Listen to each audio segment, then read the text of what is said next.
All right. So this is crazy. This is a crazy time of year, and trying to find toys for your kids can be expensive, can be more difficult with the supply chain issue. But would you ever consider, and kids get sick, they get finicky quick, right, with their toys. Mm-hmm. Yeah. Would you ever rent them, right, Sissany? Yeah. So that's kind of this new thing that these services are allowing to give your kids new, exciting toys, maybe even more expensive toys than you would ever buy for them or be able to afford for them.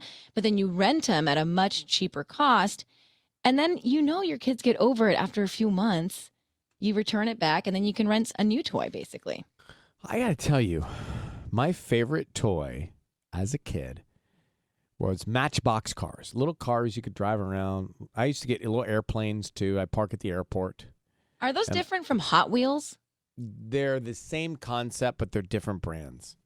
Oh. Hot Wheels, unless they merged since I was a kid. Maybe they did. Maybe one bought the other. But as a kid, the Hot Wheels were a little flashier, and the Matchbox cars were a little more like the cars we had growing up. The Thunderbirds with flames on the side were Hot Wheels. You know? Okay, got it. And like the station wagon with wood paneling doors.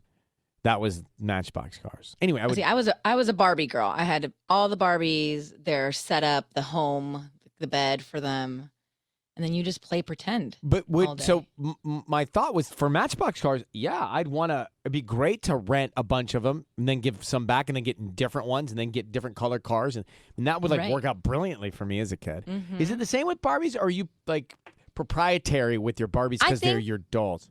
You are, because I think you can become emotionally attached to them, but the stuff is what's expensive. So like a Barbie dream house is so expensive. So if you would be able to rent something like that for a year and then swap it out for a new one or for the convertible or for the camper, those are options for all these kids now that maybe wouldn't have been able to afford these expensive toys like a life-size Buzz Lightyear that's like $200 or something, So I guess these services have really taken off in other countries.